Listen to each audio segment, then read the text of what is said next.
Buenos días, muy buenas tardes y muy buenas noches para toda la iglesia, para el cuerpo que nos escucha, para la amada de mi Padre, para la amada de nuestro Señor Yeshua, para la niña de los ojos. Saludos para el pueblo y todo el pueblo que de una o de otra manera cree y confiesa que nuestro Señor Yeshua es nuestro Señor, que Yeshua es nuestro Señor y nuestro Salvador. Nos encontramos una vez más aquí en el devocional. Estamos meditando en las escrituras a diario, trayendo una voz de aliento de parte de nuestro Padre, un consejo de parte de sus escritos, y poder aprender cada vez más y más a conocerlo para afianzar nuestra amistad con Él, para afianzar nuestra relación con Él. Muchas gracias a los hermanos que están presentes, a los que desde hace 2 horas están orando, intercediendo por nosotros, por los unos, por los otros, por los que estén conectados, por los que no estén conectados, por los que se disponen para orar, para buscar. Gracias, de verdad, muchas gracias. Y a los que de una o de otra manera, bien sea por un canal de audio o bien sea por un video que nos estén viendo, un saludo muy grande para todos los que están en Telegram, para los que están en WhatsApp, para los que están o nos vayan a ver en YouTube. Un saludo muy grande. El día de ayer estaba viendo una noticia porque pues precisamente es que estos fines de semana son como complejos. A veces llega uno con noticias que no quisiera ver, pero la situación se está poniendo muy tensa en Europa. Prácticamente Europa ya se está preparando para la tercera guerra. Ya los comunicados de los alemanes o del Ministerio de Alemania se empieza a enfocar teniendo presente de que si no es en estos finales de esta década, en la próxima fijo van a tener que entrar en guerra, pero pues obviamente no creo que lleguemos hasta allá porque el tiempo está pasando muy rápido y los acontecimientos también están pasando muy rápido. Y ya los están empezando a hablarle a los pueblos de Dinamarca, de Alemania, Inglaterra, Francia, todo lo que es el bloque europeo, de la conciencia que tienen que tener en cuanto a la guerra inminente que ellos dicen que va a haber. Prácticamente Rusia sacó unas armas que dejó sorprendidos a muchos este fin de semana, unos misiles ya hipersónicos. Y nomás en las imágenes de los videos que estaba viendo, queda uno sorprendido de ver ya las tecnologías con las que se están avanzando, y todo esto obedece precisamente a las prácticas que ellos están haciendo, a las prácticas que la élite está haciendo, preparándose para la llegada de nuestro Mesías. O sea, todos ahorita se están preparando para la llegada del Mesías. Bien sean los de la élite que están empezando a probar armas, porque esa pelea y esa guerra no va a ser, amados, eso no va a ser con los caballos literales y con espadas literales, no, estamos hablando de caballos de guerra y estamos hablando de espadas de guerra, pero estamos hablando de armas de guerra y de transportes de guerra. Nuestro Señor Yeshua sabe cómo lo van a recibir acá, y por eso Él no va a llegar acá con banderitas blancas en son de paz. No lo describe así la palabra, y las profecías todas hablan precisamente de esa guerra que va a ser esa última batalla. Y las naciones que obedecen a la serpiente lo saben y se están preparando para ello. Entonces están probando armamentos, están probando transportes, sus naves o aviones o vehículos de transporte que para la humanidad todavía no son públicos, pero que sí están allí, y que ya hay muchas pruebas y evidencias de que hemos estado viendo muchas tecnologías en los cielos, tanto de humanos como de los caídos y los que habitan y moran en las regiones celestes. Entonces, para que tengamos presente ello, ¿no? Por favor, yo siempre hemos estado haciendo ese llamado de parte de parte de este ministerio para con la iglesia, que no nos vayan a tomar a nosotros dormidos. que no nos vayan a tomar a nosotros dormidos, porque esto va a ser como ladrón en la noche. Va a llegar en el momento en el que menos uno se lo imagina, llegará el Señor Yeshua por nosotros, y bien por los que estén firmes y pues por los que no. Por favor, para eso es este llamado, para que por favor afirmen sus vidas. Un llamado a santificarnos, a dejar tantas cosas que por una u otra razón llegamos a contaminar nuestro ser, nuestra casa, nuestra vivienda.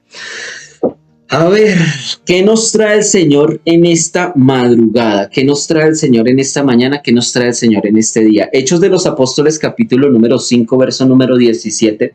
Es allí donde nos encontramos. Hace 8 días estuvimos, o bueno, nuestro capítulo anterior, porque yo puedo decir hace 8 días y quizás tú vayas a escuchar un devocional detrás del otro o una secuencia del libro de Hechos y pues no pasarán 8 días, ¿no? Pero en nuestra secuencia en la que llevamos, en nuestro capítulo anterior estuvimos viendo precisamente, hablando de fe, de las señales y de los prodigios que se estaban haciendo en la iglesia apostólica con los apóstoles y en esta iglesia naciente.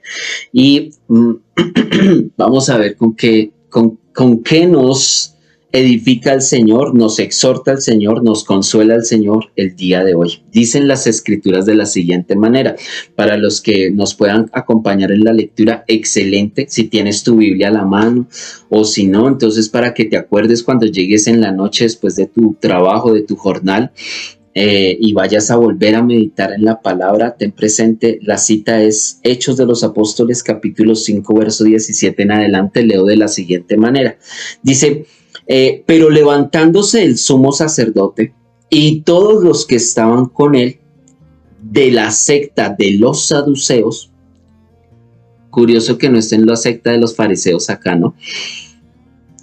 Ya en algún momento habíamos hablado de ello. Es que los fariseos en estos momentos se encuentran muy confrontados porque los fariseos son de los que sí creían en la resurrección y pues imagínense, está hablando la iglesia testiga de la resurrección de nuestro Señor Yeshua. Pero bueno, eso lo dejamos para otras clases porque no viene al momento.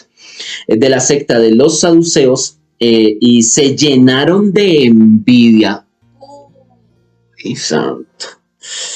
Y echando mano a los apóstoles, los metieron en la cárcel pública. Pero un ángel del Señor abrió de noche las puertas de la cárcel y sacándolos dijo: id y puestos en pie en el templo, anunciad al pueblo todas las palabras de esta vida. Y al oírlo, entraron al amanecer en el templo y enseñaban. Entonces se presentó el sumo sacerdote y los que estaban con él, y convocando al Sanedrín, esto es, al Consejo Supremo de los hijos de Israel, 72 ancianos de los más sabios de todo el pueblo. Eso lo digo entre comillas, ¿no? Porque no. Al Sanedrín, esto es el Consejo Supremo de los hijos de Israel, y enviaron a la prisión y enviaron a la prisión para traerlos. Pero cuando los alguaciles se presentaron, no los hallaron en la cárcel.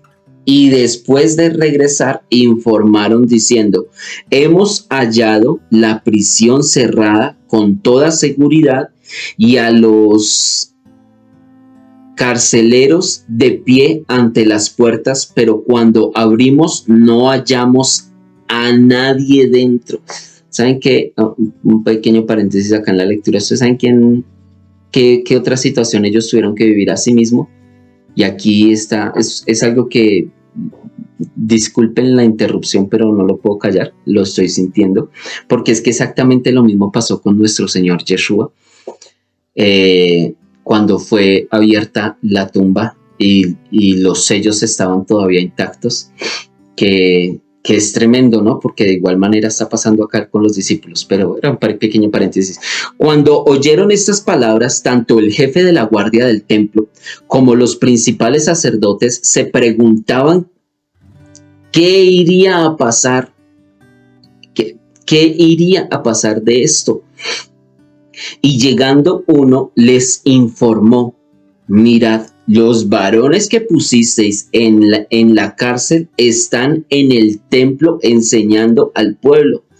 Entonces el jefe de la guardia se fue con los alguaciles y los condujo sin violencia, porque temían que el pueblo pudiera apedrearlos.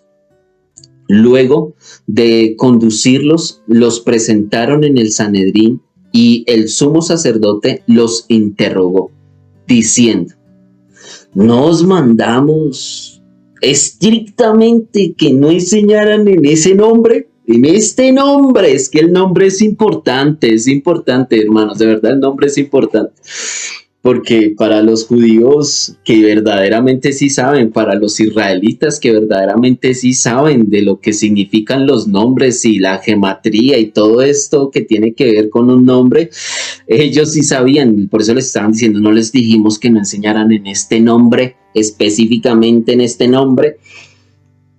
He aquí, habéis llenado a Jerusalén de vuestra enseñanza, y queréis traer sobre nosotros la sangre de este hombre. Respondió Pedro, y los apóstoles dijeron: es necesario obedecer al Eterno antes que a los hombres. El Dios de nuestros padres resucitó a Yeshua. Tengan presente ese pequeño dato, ¿no? El Dios de nuestros padres resucitó a nuestro Yeshua, a quien vosotros matasteis colgándolo de un madero. A este exaltó el Eterno con su diestra como príncipe y salvador, para dar a Israel arrepentimiento y perdón de pecados. Y nosotros somos testigos de estas cosas, y también el Espíritu Santo, el cual ha dado el Eterno a los que le obedecen. Pero ellos al oír esto fueron cortados hasta, pero ellos al oír esto fueron cortados hasta el corazón, y estaban por tomar acuerdo de matarlos. Punto. Hasta ahí vamos, porque pues ahí ya, hasta ahí vamos a tener esta porción, y eso vamos a ver si alcanzamos a abarcar la enseñanza completa, porque aquí hay mucho, no, pues es que la verdad en las escrituras hay tanto por hablar. A veces nosotros nos enfocamos en los mismos, nosotros como ministros, me responsabilizo, a veces nosotros como ministros nos enfocamos en los mismos mensajes de siempre y en el mismo recalentado de siempre, y no hay nada más, habiendo una palabra tan rica y tan llena de sabiduría, con tantos consejos. Resulta, mis amados, como para contextualizar lo que está pasando y poder entender lo que está pasando en este relato, en el relato bíblico en el que llevamos. Recordemos, vienen los discípulos están siendo usados tremendamente por el Señor, los arrestan, les dicen a ellos que no pueden seguir enseñando en ese nombre, que no pueden seguir recordando esas cosas de las que bochornosamente tuvieron tantos acontecimientos en los pasados meses y en los pasados años. Y vienen y los arrestan, los llevan a la cárcel, no los lastiman, los llevan allá a la cárcel, mientras que el Sanedrín y todos ellos, o mientras que el consejo del templo, en ese momento el consejo del templo toma decisión, llegan ellos, Pedro y Juan, que son los dos a los que habían arrestado. Llegan ellos, Pedro y Juan, y están allá en la cárcel, y allá en la cárcel llega el ángel y les abre el cerrojo, y no solamente les abre el cerrojo, les permite salir, el ángel vuelve y cierra la prisión, y ellos pasan por delante de todos sin que los vean, porque nadie los vio a ellos salir de la cárcel. Y les dice el ángel: váyanse para la plaza pública del templo y sigan predicando allá. Esa es la instrucción de parte del ángel, ¿no? Y ellos muy obedientes llegan a la plaza principal del templo y siguen predicando y siguen enseñando, quizás a la hora que el remanente se congrega, hablando en tiempo Latinoamérica, o hablando en tiempo América, mejor dicho, hablando en el tiempo del continente americano, ¿no? Que es aproximadamente 2, 3, 4 de la madrugada. Y ellos están allá enseñando en el templo, compartiendo, gozosos. Cuando llega el Sanedrín, cuando llega el consejo, se reúne porque tienen que tomar decisión acerca de los que tienen allá en la cárcel encalabozados. Y llegan y se reúnen y dicen: tráiganos a los que están allá guardados, encarcelados, tráiganlos, los que vamos a ver qué es lo que va a pasar con esta gente que no hace sino predicar en ese nombre y esas doctrinas nuevas, y ya tienen a Jerusalén lleno de todo esto. Cuando va el carcelero y cuando van ellos a ver y abren la celda y se dan cuenta que en la celda no hay nadie, la celda está vacía. Y entonces, pero ¿por dónde se salieron? ¿Por dónde se nos salieron que nosotros no lo hemos visto? Y eso me parece estar escuchando a algunos hermanos, algunos ministros, algunos predicadores que son los que, entre comillas, custodian la espiritualidad de la iglesia, y a veces el Señor, como no le escuchan a él, pues entonces levanta profetas, levanta ministros, levanta apóstoles, y entonces aquellos ministros voltean a mirar y dicen: pero ¿de dónde estos sacan? ¿En qué momento se nos salieron estos y están predicando estas cosas? Y se supone que los que debemos de ministrar al pueblo somos nosotros. Y bueno, llegan, y cuando ellos dicen que no están, y tras del hecho les llega ya la noticia que ellos están allá en el patio público predicando. Eso no es normal. Eso ya es algo que los tiene a ellos. Wow. Estamos hablando de acontecimientos sobrenaturales, hermanos. Estamos hablando de milagros sobrenaturales. A veces nosotros leemos las escrituras, y lo que siempre he tratado de compartirles desde mi óptica de maestro nivel 1, porque pues nosotros estamos en nivel 1, otros estarán en el nivel 10º y casi que otros por allá en un nivel mucho más profundo, pero aquí en nivel básico, vean, amados, es que a veces uno por leer rápido no ve estos detalles. Es que no es sencillo que tú asimiles que encierras a alguien en un cuarto, en una habitación, y que después esté la persona por fuera, y que tú sepas que por ningún lado se pudo haber salido, a no ser de que haya pasado del campo material al campo espiritual. Eso es algo tremendo. Una cosa es nosotros leerlo, y otra cosa es quizás que lo vayamos a vivir, para que uno diga: guay, ¿y en qué momento atravesó paredes? ¿En qué momento esta persona se hizo invisible, pasó por en medio de nosotros y ahora está predicando allá en la plaza pública del templo? Esos son acontecimientos. Ellos quedaron sorprendidos.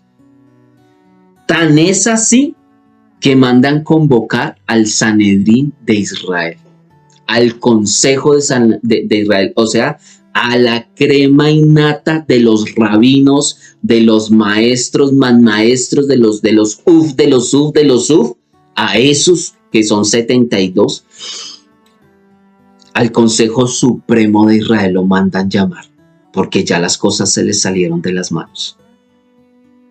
Ya esto está tomando, para ellos ya esto les está tomando color de hormiga.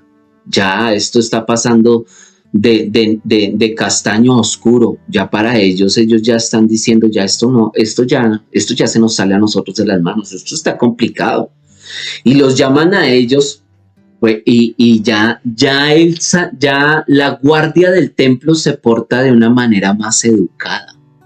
Ya no los están arrestando como arrestaron a nuestro maestro. Ah, no, ahí sí ya no, porque ya se dieron cuenta que es que ya no son 12 mechudos los que están detrás del Mesías, ya no son 120, Ya estamos hablando de miles en Jerusalén que ya se han convertido. Recordemos que nomás en los 2 primeros sermones de Pedro ya 8,000 personas se habían convertido, más de 8,000 personas se habían convertido. Y ya aquí hay un músculo más fuerte de fe en el Mesías. Ya no pueden hacer lo mismo que hacían antes y si no le acaban con todo. Los crucificados van a ser otros donde los hubieran arrestado de una manera violenta. Y dice, las escrituras nos enseñan que ellos llegaron muy pasivamente, que ellos llegaron y vengan, acompáñennos a una reunión privada que vamos a tener. Es que, ay, definitivamente a mí me causa gracia, me causa alegría ver cómo el Señor se mueve con su iglesia, porque cuando uno ha vivido situaciones en el Señor, pues es cuando uno puede decir, el Señor es hermoso y es que se mueve de unas maneras que, wow, sorprende. Entonces ellos llegan y los traen delante del Sanedrín y les dicen, ¿no les dijimos que no predicaran y que no enseñaran más en ese nombre? Ellos les responden, pues la verdad es necesario para nosotros obedecer al Eterno antes que obedecerlos a ustedes, obedecer al Señor antes que obedecer a los hombres. Y estamos hablando de 2 judíos, de 2 israelitas que están presentándose en delante de los más sabios de Israel, de las eminencias de Israel. Sí, ellos no se encuentran delante de cualquier persona, ellos están delante de las personas que más estudiado.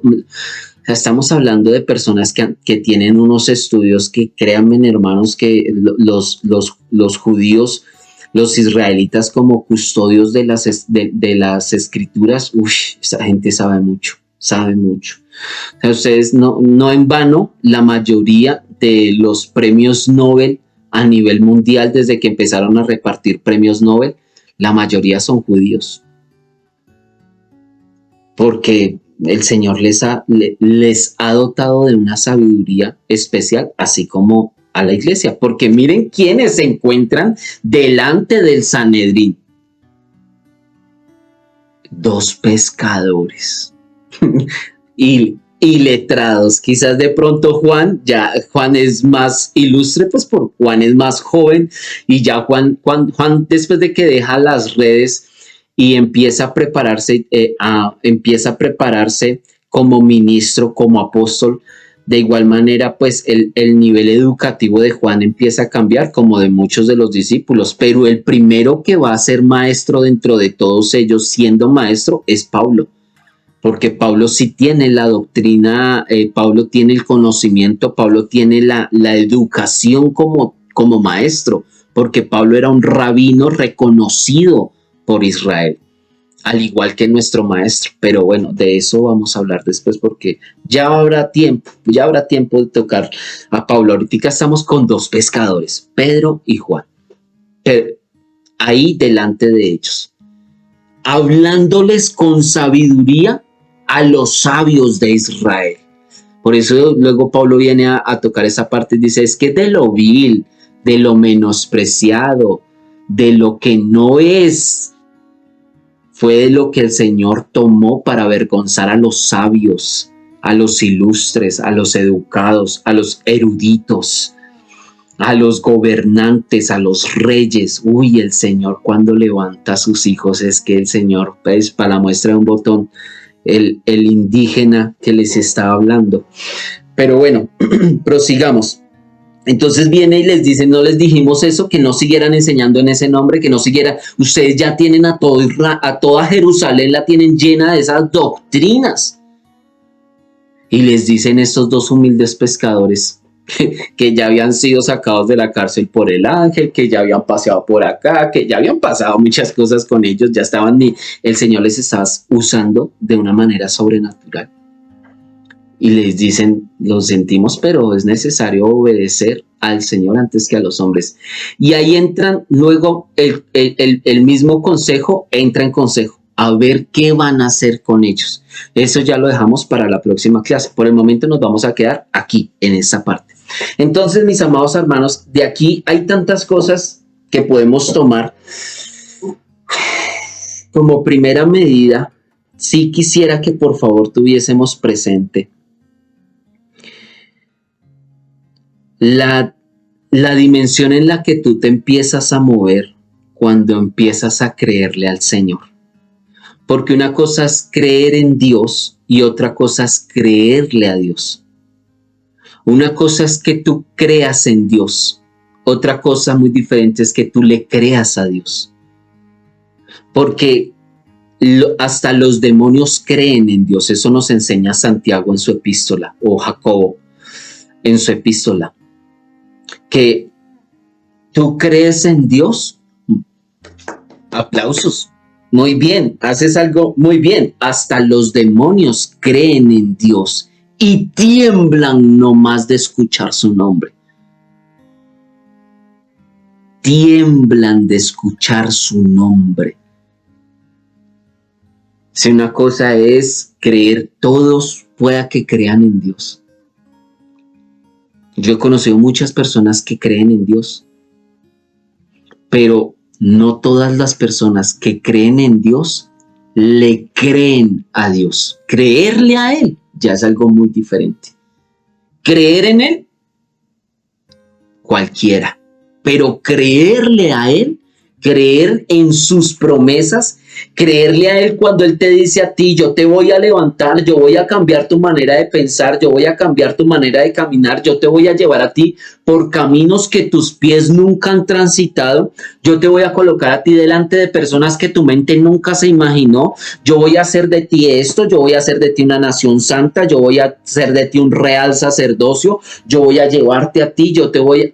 Eso es muy diferente. Yo quiero sanar tu corazón, yo quiero cambiar tu lamento en un baile. Eso es diferente. Porque una cosa es creer en Dios y otra muy diferente es creer en lo que Él tiene para ti. Muchos son los que vienen a decir, ¡ay, Señor! Difícil es creer en Él. No, difícil es creerle a Él. Porque nosotros tenemos varios obstáculos mentales, varios obstáculos sentimentales, nosotros tenemos varios obstáculos culturales, nosotros tenemos varios obstáculos a nivel de escrituras, nosotros tenemos varios obstáculos que nos impiden creerle a Él. Para la muestra de esta enseñanza, vamos a traer a memoria a Pedro. Este mismo Pedro que está ahorita hablándoles al Sanedrín. Todos los discípulos cuando estaban en la barca, todos en ese momento creían en el Mesías. Ya lo habían reconocido como Mesías, o sea, por algo eran discípulos del Mesías. Pero una cosa es creer en el Mesías y otra es creerle al Mesías, ¿sí? Cuando ellos están en la barca y vienen y ellos ven como una especie de fantasma porque nadie más podía estar en medio de ese mar a esas horas, bogando mar adentro y sabiendo de que hay tormentas, de que el clima está feo, el clima está fuerte, y nos narra a nosotros las escrituras que los discípulos remaban y remaban y remaban, pero no avanzaban. Y en medio de ese remar y no avanzar y lo que ellos estaban viviendo en ese momento, tras del hecho viene y se les aparece el Señor de manera que ellos no lo podían reconocer. Ellos no creían que era el Mesías, ellos no creían que era el Maestro, ellos creían que era un fantasma. Y viene él y se les presenta. Y Pedro, ¿no? Ese Pedro sanguíneo, ese Pedro aventurero, ese Pedro arriesgado, ese Pedro valiente, porque es que ese Pedro fue al único que se le ocurrieron decir unas cosas y hacer unas cosas que por algo se ganó el liderazgo de los discípulos. Por algo el Señor lo colocó donde lo colocó. Entonces viene y le dice... Pedro, ¿no? Pues ya todos nosotros conocemos la historia, pero quizás de pronto alguna persona nos esté escuchando y no la haya escuchado, entonces pues y la recordamos y de todas maneras pues igual recordar es afirmar conocimiento. Y viene y le dice Pedro, a ver, si eres tú, manda la palabra, que Pedro, sabemos, camina no sobre las aguas, sino sobre la palabra que le da el maestro.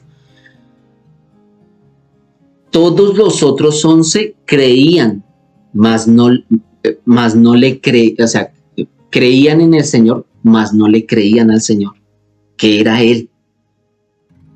Que es lo que nos pasa a muchos en la iglesia, que creemos en el Señor, pero de creer en el Señor a creerle a Él son cosas diferentes, porque hay que dar pasos de fe cuando se le cree a Él, no cuando se cree en Él, sino cuando se le cree a Él. Muchos, miren, hasta historiadores creen en Jesús porque, sí, el Jesús histórico, sí, claro que sí, ajá, sí, no, sí, por aquí hay unos escritos, sí, por aquí otros hablaron de Él, sí, no sé, sí, creer, sí, creemos en Jesús, creemos en Yeshua, pero creerle a Él, creer en su palabra, creer en su mensaje, creer en sus promesas, eso ya es harina de otro costal. Y hay muchos, amados hermanos, hay muchos que creen en el Señor, pero hay pocos que le creen a Él. Y estos discípulos están ahí fue porque ya pasaron el nivel de creer solamente. Ahora están creyéndole a Él, a sus palabras y a sus promesas. Y esto que ellos están viviendo es el cumplimiento de lo que el maestro a ellos les había dicho. A ustedes van a ser perseguidos, a ustedes los van a llevar delante del mismísimo Sanedrín. Estarán delante de reyes. Más adelante Pablo va a estar delante de reyes. En mi nombre ustedes van a hacer esto. Las obras que yo hago ustedes las van a hacer mayores. Que era lo que hablábamos en nuestra clase anterior. Para que ellos fueran arrestados es porque ya están en un nivel muy alto. Ya no solamente es que ellos van y los tocan y se sanan y los endemoniados son libres y todo, no, es que ya incluso hasta con que nomás la sombra de ellos toque a algún enfermo y los enfermos recibían sanidades. Ya estamos hablando de un nivel más alto, hermanos. Ya estamos hablando de harinas de otro costal. Los discípulos ya están en otro nivel. Tal es así que 2 simples pescadores están delante de los más sabios de Israel. Ya los tienen rascándose en la cabeza, no los han podido detener, ya los arrestaron una vez y estos volvieron y les tocó darle libertad y los vuelven a arrestar y ahora ya no solamente es que ellos les den libertad, sino que los sacan de allá mismo de la cárcel y es que están pasando cosas que ellos ya no pueden tapar el sol con un dedo. Se les está saliendo esta situación de las manos. Por eso es que están llamando a los sabios y vengan, reunámonos porque la situación está complicada con esto de que muy posiblemente quizás hayamos crucificado al Mesías. Uy, hermanos, es que ellos se están dando cuenta de cosas impresionantes. No por algo ahorita en los últimos hallazgos arqueológicos encontraron la tumba de Caifás y en la tumba de Caifás encontraron unos clavos. ¿Qué iba así de Caifás con unos clavos en su tumba? Ustedes saben hasta dónde llevó el recuerdo, el sentido de culpa de saber que quizás hayas tú sido responsable por la sangre de un inocente, que es lo que ellos vienen a traer a colación a memoria también. Ustedes nos están culpando por la sangre de ese hombre, porque a un judío le cuesta decir el nombre de Yeshua. Ellos pueden decir, miren, yo escucho a un rabino porque me causa curiosidad y me da mal genio. A mí me da mal genio con el rabino este. Yo lo escucho para ver de qué todo lo que dice, en qué le puedo estar hablando del amor de nuestro Mesías, ¿no? Y él, cuando se desboca a hablar de Jesús, del catolicismo, de Roma, de todas esas doctrinas diabólicas con las que Roma ha contaminado el mundo entero, Y cuando él se mete con todo lo que tiene que ver con Jesús, con el Jesús histórico, con el Jesús de Roma y todo eso, pues yo no tengo ningún problema. Pero cuando se mete con Yeshua y cuando empieza a tocar ya cosas de la iglesia y todo, entonces toca escribirle. Y, y es que se les siente a un verdadero rabino, porque a ellos los preparan para ello, hermano. A ellos los educan y los preparan, porque prácticamente para el pueblo judío, su enemigo, una de los con los que más ven así como enemigos, es precisamente el cristianismo. A excepción de Benjamín Netanyahu, pero porque Benjamín Netanyahu está detrás de otros intereses. Pero a la élite ortodoxa, sacerdotal de los judíos, los cristianos a nosotros nos culpan por la persecución que tuvieron con Hitler, a nosotros nos condenan por las masacres de las cruzadas cristianas, de la época de la Inquisición, todo eso. O sea, cuando tú te pones el manto del cristianismo, tú tienes que ser responsable de acarrear con todo lo que el cristianismo ha hecho en la historia. Y tremendo es porque ahí nos encontramos con una palabra que dice el apóstol Pablo cuando dice que por causa de nosotros el nombre de nuestro Señor Yeshua es vituperado en medio de los gentiles, en medio de las naciones, por culpa de nosotros, por culpa de nuestro testimonio. Y cuando nosotros miramos lo que el cristianismo ha hecho en la humanidad,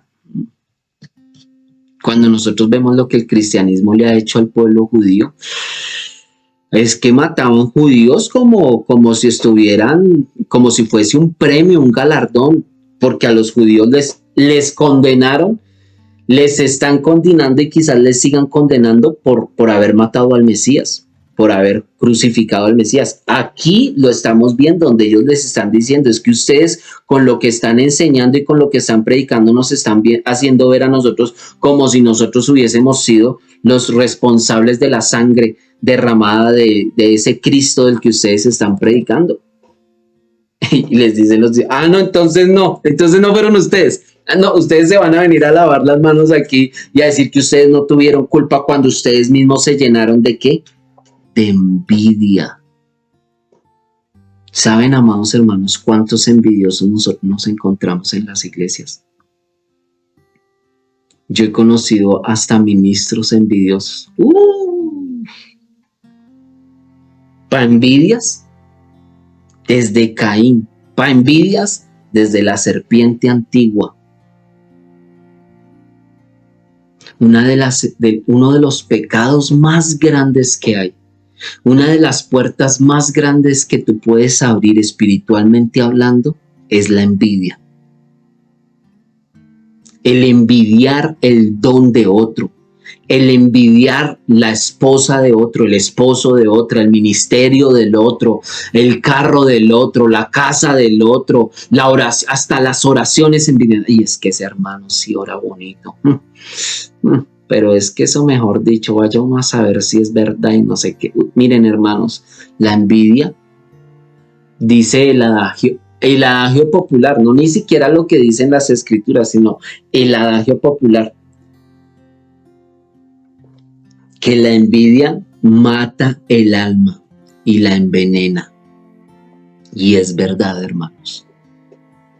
Qué tremendo que es cuando nuestro corazón y nuestra alma se deja llenar de envidia, porque nos empieza a envenenar nuestra alma, a contaminar. Si nosotros analizamos los mandamientos, los 5 primeros, el decálogo, los mandamientos en cuanto a los 10 principales, porque obviamente mandamientos hay, y depende de igual manera, ¿no? Porque si tú no eres judío, si tú no eres israelita conscientemente que tú eres, hay muchos mandamientos que no son para nosotros. Siendo pueblo gentil, hay muchas cosas que no son para nosotros y eso es por ley. Como hay otras que sí son para con nosotros. Pero En cuanto a los 10 mandamientos, en cuanto al decálogo, los 5 primeros mandamientos tienen que ver con el eterno y los otros 5 mandamientos tienen que ver con nuestro prójimo. Y dentro de los mandamientos que nos corresponden a nosotros para con el prójimo, porque nos quedaría como muy difícil que tú le vayas a envidiar algo al eterno. Pero en cuanto a nuestro prójimo, nos enseña a nosotros la escritura, dice que nosotros no podemos envidiar ni la mujer, ni el buey, ni nada de esas cosas. Codiciar, desear, anhelar lo de los demás.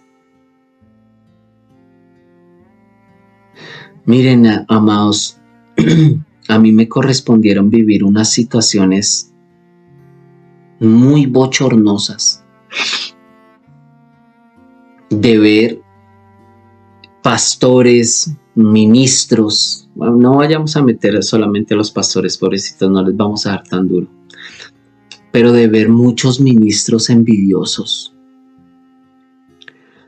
Yo recuerdo cuando a mí me dieron mi primera credencial, cuando empecé en eso que se llama el escalafonamiento ministerial, que dentro de la mayoría de los concilios, pues que es un obrero a prueba, un ministro, un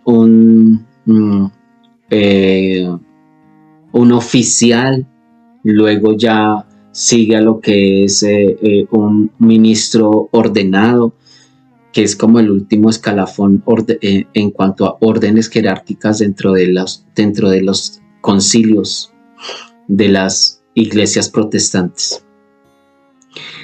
Y yo recuerdo que cuando a mí me dieron mi primera credencial, yo tenía 25 años aproximadamente, más o menos. Reconocido por hombres, ¿no? A 25 años tenía yo cuando me dieron mi primera credencial. Y cuando me dieron mi segunda o mi tercera credencial, yo ya tenía casi 26, 27 años. Y cuando a mí me colocan en un estado ya de ciertas credenciales más altas, ¡ay, no! Ahí fue cuando vi la envidia de los ministros. ¡Uy, santo de Israel! Yo nunca pensé que fuera a encontrarme con eso dentro de los ministros. Ok, está bien, lo vamos a pasar dentro de la iglesia. No debería estar en la iglesia. Vamos a decir que la iglesia se escribe con H. Humanidad. Ok, vale, bien. Por los hermanos. Pero en los ministros, ver envidia en los ministros. Y miren, hermanos, verso 17 del capítulo 5. Pero levantándose el sumo sacerdote y todos los que estaban con él de la secta de los saduceos, se llenaron de envidia. ¿Por qué? Porque ellos estaban haciendo algo que la eminencia, la crema innata de Israel no podía hacer. Era el sumo sacerdote y a través del sumo sacerdote no se hacía ni medio milagro. Eran los sabios de Israel. Años y años y años, décadas de estudios de los misterios más profundos, de la parte más esotérica y más cabalística. O sea, estamos hablando de cosas fuertes, porque todo esto ya son cosas que se pasan de generación en generación entre ellos. Y esto contaminaciones también, incluso de cuando Salomón dejó contaminar tanto al pueblo. Pues esos harinas de otros costales, ¿no? Pero pues que eso es tremendo, hermanos. Y ver que ellos, siendo lo que eran, y el Señor no los usaba como el Señor estaba usando a quienes, a dos vulgares y simples pescadores. ¿Cómo es posible que yo, siendo el sumo sacerdote, sus vestiduras, ni siquiera las vestiduras eran iguales, él portaba el pectoral, sus vestiduras no eran ni siquiera blancas, por debajo eran blancas, pero ya estaba revestido de colores púrpura, rojo y dorado. El sumo sacerdote. Y él, con todo el estudio, con toda la autoridad, con todo el conocimiento, con todo el dinero, y no podía hacer lo mismo que estos dos pescadores estaban haciendo. Y esos pastores y reverendos y apóstoles y profetas y evangelistas y maestros eruditos de las escrituras, cuando ven a un hermanito, el hermanito sencillo, pero el hermanito es más usado que ellos, y les empiezan a dar duro, cuando el Señor empieza a usar a los pequeños, cuando el Señor empieza a usar a lo vil, a lo menospreciado, a lo que a lo poco, a lo pobre. Y con esas vestiduras que tiene, con esa pinta que tiene, y siendo usado como el Señor lo está usando. Uy, eso se despiertan unas envidias, y por eso es que el Señor lo hace. Por eso es que el Señor lo hace, para probar los corazones. Vamos a ver de qué están hechos los supersabios, vamos a ver de qué están hechos los superministros, vamos a ver de qué están hechos los superhermanos, porque es que también hay superhermanos que les da envidia de que el recién llegado a la congregación y vea al Señor ya los dones que le está dando, y vea al Señor ya todo como lo está usando y todo, en qué momento, y usted quién es para venir a enseñarme a mí si yo soy el superdoctor. Y por eso hay que el Señor nos ayude a tener esta carne, hermano, sujeta a la humildad. Porque ¿quiénes somos nosotros? El apóstol Pablo tenía una lucha muy fuerte. Porque de todas maneras, como todos, luchamos con nuestras cosas. Y Pablo quería llegar a otros niveles. O sea, tras de que ya el Señor lo estaba usando como lo estaba usando y todo, pero Pablo todavía quería más. Y Pablo tenía sus debilidades, y iba y se humillaba delante de la presencia del Señor de una manera impresionante, al punto de tratarse como un miserable a sí mismo. Miserable de mí, ¿quién me va a librar a mí de este mal de amargura? Que yo quiero hacer esto y no lo hago, y lo que no quiero hacer termino haciendo, y es hallo en mí, esto no lo quiero tener. Y se condena, latigazos, y se daba duro. Y viene el Señor y le dice un día, vea, ¿sabe qué? Bástele a usted mi gracia, porque mi poder se glorifica en su debilidad. Porque ¿saben qué, mis amados hermanos? Si nosotros, teniendo fallas, teniendo pecados, teniendo una que otra cosita por allí, que mejor que el Señor nos la tenga guardada y que el Señor tenga misericordia de nosotros, y siendo así, y a veces miramos por encima del hombro a los demás. Y a veces miramos a los demás como que ellos no son dignos. Es que yo estoy en otro nivel, discúlpame, tú eres un vulgar pecador. Como Israel, los judíos. Para ellos todo el resto del mundo, así sea la mismísima iglesia, mesiánica, no mesiánica, todo el resto del mundo, todos somos como 5 niveles por debajo. Ellos tienen hasta una palabra muy despectiva para referirse a nosotros, como Gojin, algo así. Me disculpan, mi hebreo todavía está en nivel 0, pero ellos miran de una manera muy despectiva al resto del mundo. Nosotros no somos dignos de nada. Ellos son los que custodian la ley. Ellos son el pueblo. Ellos sí son. Nosotros somos unos añadidos ahí, y eso por un personaje que vino aquí a la historia y que nació dentro de nosotros, pero que es la vergüenza pública más grande que tiene Israel, es haber tenido a ese rabino en medio de nosotros, haber tenido a ese tal, al bastardo de la pantera, le dicen ellos, porque les cuesta pronunciar el nombre Yeshua, y más si está compuesto con el otro que es Yeshua HaMashiach. Uy, no, Eso para ellos es, no, no, no, por favor, no vayas a decir eso. ¿Cómo así que Yeshua Hamashiach? Yeshua no fue Hamashiach. Mashiach el que va a llegar. Y ellos se están preparando para la llegada del Mesías. Toda la atmósfera a nivel mundial se está preparando. La iglesia para recibir al Maestro, Israel para recibir al Mesías, la élite para recibir al Arminius, al antimesías.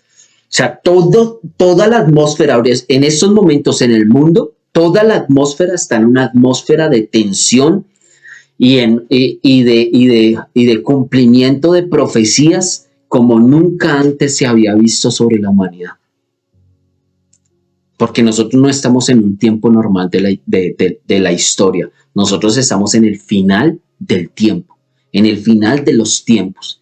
Si de pronto todavía no lo crees y crees que nosotros estamos acá de fanáticos religiosos y que estamos siendo alarmistas y provocando la alarma en la gente y creando miedo, no, nada más lejos de eso. Estamos preparando la venida de nuestro Maestro. Estamos alistándonos nosotros y organizándonos nosotros para que en los tiempos en los tiempos de la profecía, en los tiempos del cumplimiento, porque estamos viendo las señales. Porque por eso fue que dejaron señales. No nos dejaron señales para que supiésemos exactamente el día y la hora. Nos dejaron fue señales para saber el tiempo, el momento, la atmósfera, el ambiente que va a haber cuando sea la llegada de nuestro Señor. Y del trabajo que nosotros como iglesia tenemos que hacer: velar, orar, tener aceite en la lámpara, vigilar en el tiempo de la noche, porque las lámparas no se usan en el día, se usan en la noche, para la oscuridad en la cual la humanidad entera va a entrar y va a empezar a gemir en medio de sus cadenas. Y es necesario que en medio de las cadenas que esclavizan a la humanidad entera pueda comprender las palabras del que murió en la cruz. ¡Ah! Tremendo, ¿no? Eso lo dice la letra del himno nacional de la República del país en el que yo habito, que es un himno profético. Entonces, mis amados, yo creo que es importante pues quedarnos aquí. Me hubiese gustado abordar otros temas que se tocan en esta lectura, pero pues el tiempo no nos da para más.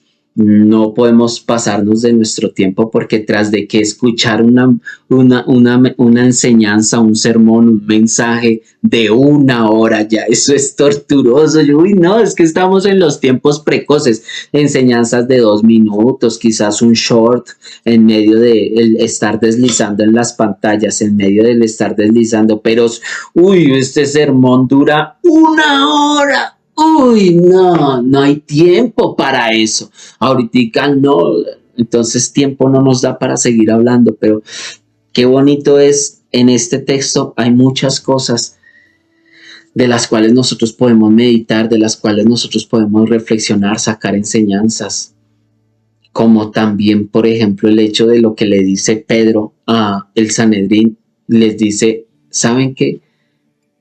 Yo no les vine a obedecer a ustedes.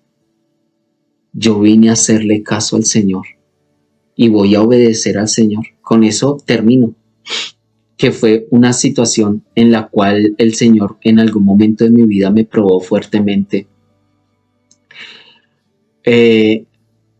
Yo me congregaba en determinada congregación donde espiritualmente tuve mis primeros peldaños. Y de ahí me dieron el permiso para entrar a estudiar en la escuela de misiones. Y yo estoy estudiando allá. Quien me llevó a esa escuela fue el Señor.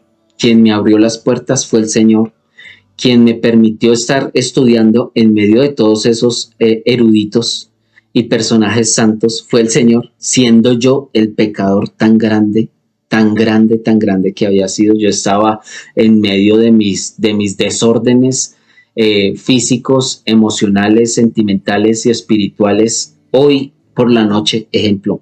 Y al otro día yo ya estaba con mis maletas viajando y sentado en medio de hijos de pastores, en medio de líderes de congregaciones, en medio de personas que estaban en unos niveles de santidad muy diferentes a los que yo venía. Eso solamente lo hace el Señor. Y Él fue el que me permitió incluso estudiar sin tener los estudios básicos. Aunque sea la cuota inicial, ni la cuota inicial la tenía yo, ni bautizado estaba en aguas cuando el Señor me dio la oportunidad de iniciar. Y en medio de todo ese proceso a mí me correspondía volver a mi congregación en mis vacaciones, hacer los cursos para que me pudiesen bautizar. Y después de que me bauticé, viene el pastor general, el presidente general del concilio, y me manda a llamar. Y me dice: hermano Oscar, nosotros estábamos viendo acá su hoja de vida. Estábamos viendo que usted no terminó sus estudios básicos. Estamos viendo que hasta ahorita se acaba de bautizar. No, también nos estamos dando cuenta de esto y de esto y de esto. Entonces, lo que necesitamos es que usted renuncie a esa escuela en la que se encuentra, porque esas escuelas de misioneros terminan llevándose a los miembros de las congregaciones. Entonces, hágame el favor y se devuelve para acá, renuncia a esa escuela, se devuelve para acá y aquí inicia el proceso con nosotros, se va, termina sus estudios básicos y nosotros le ayudamos para que estudie teología con alguno de nuestros seminarios reconocidos y deje todo ese sueño de ir a hacer misiones y a predicar el evangelio por allá en otros lados. No, pero venga para acá y yo me quedé escuchándoles. A mí mientras que yo les estaba escuchando, a mí se me estaba derrumbando mi mundo. Porque ahí es cuando yo empezaba. A ver, Señor, tú a mí me dijiste esto, tú fuiste el que me abriste esas puertas, me llevaste a estudiar allá. Mi sueño está en terminar mis estudios teológicos en esta puerta que se me abrió. Los estudios humanos de los hombres nunca me gustaron, no. Yo luché contra eso. Fui el chico rebelde precisamente por ello, el incomprendido, problemas con mis padres, problemas con mi familia, problemas con medio mundo por no seguir el mismo patrón. Y vienen y me dan la oportunidad de estudiar lo que a mí sí me gusta para servirle a mi rey. Eso sí me llenaba, me apasionaba. Y vienen y me dicen que no, que yo tengo que renunciar a todo eso y venirme a estudiar acá y a encerrarme. Yo no soy así, Señor, ¿yo qué voy a hacer? Pues me tocó meterme en ayuno y oración casi por 15 días porque tenía que dar la respuesta, la tenía que dar, y es casi que menos de 15 días. Y a buscar el rostro del Señor, a buscar el consejo del Señor. Y estamos hablando de decisiones fuertes y decisiones que marcan la vida de una persona. Y yo decía: ¿qué hago, Señor? ¿Qué hago? Ahora sí, como hizo el cojo, ¿por qué camino cojo? ¿Qué tengo que hacer? Y a donde yo iba a pedir consejos, porque eso es bueno, pedir consejos cuando se necesita, dicen las escrituras, en la multitud de consejos está la sabiduría. Y en medio de todos los consejos era repetitiva una palabra: es necesario obedecer al Señor antes que a los hombres. Por eso estoy cerrando con esta escritura, porque me recuerda, me transporta 24 años atrás aproximadamente. Y yo llego, ¿y yo qué hago? No, pues me toca tomar una decisión y pues si me equivoco, pues, pero si no, pues, y yo teniendo presente de que yo estaba siguiendo la voz del Señor. Y llego yo a reunirme con el pastor general de un concilio muy grande a nivel internacional, que fue donde el Señor me permitió dar mis primeros pasos. Y él es la eminencia completa. Reunión con el pastor general, con el presidente del concilio, en oficina pastoral, allá sentado detrás de ese escritorio. Y yo, miren, hermanos, a mí me pasaba, yo sudaba frío, porque de igual manera los mantos y las autoridades se reconocen. O sea, independientemente de que el ministro en ese momento que haya sido lo que haya sido, estaba siendo usado por el Señor para probar un área en mi vida. y yo pasando fríos. Y me dice, cuénteme, hermano Oscar, Oscar es que se llama, ¿no? Sí, porque pues en medio de tantos miles de miembros de esta congregación y de este concilio, en medio de tantas iglesias y todo, pero creo que es que Oscar es que se llama, ¿no? Cuénteme, ¿qué es lo que usted va a hacer? Yo me quedé mirándolo, yo le dije, pastor, pues yo estuve orando al Señor y todo, y yo estuve incluso dispuesto porque precisamente en medio de mi oración y en medio de mi ayuno, para mí el sueño de graduarme como teólogo y de graduarme como misionero y de servirle al Señor en las naciones, ese es mi sueño, ese es mi Isaac, le dije yo a él, porque fue la palabra que el Señor me dio en medio de mis ayunos. Yo le dije al Señor, Señor, si yo tengo que sacrificar a mi Isaac, pues yo sacrifico a mi Isaac. Que pues se preparen porque cuando lleguemos a ese punto en el estudio de Génesis, ahí hermanos, cójanse de donde se tengan que coger porque para esas enseñanzas va a estar fuerte. Pero todavía no hemos llegado allá a los estudios de Génesis. Y yo le dije al pastor, pastor, pues para mí esa escuela es como mi Isaac.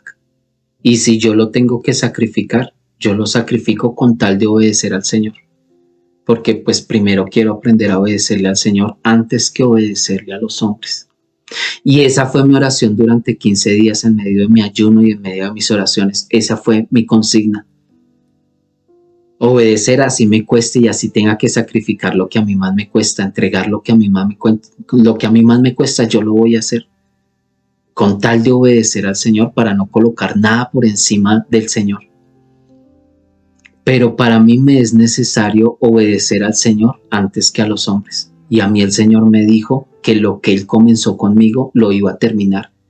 Y que yo en el mundo dejé muchas cosas a medias, pero en Él yo no puedo dejar las cosas a medias y el Señor inició conmigo un propósito en esa escuela y voy a terminarlo, esté con ustedes o no esté con ustedes.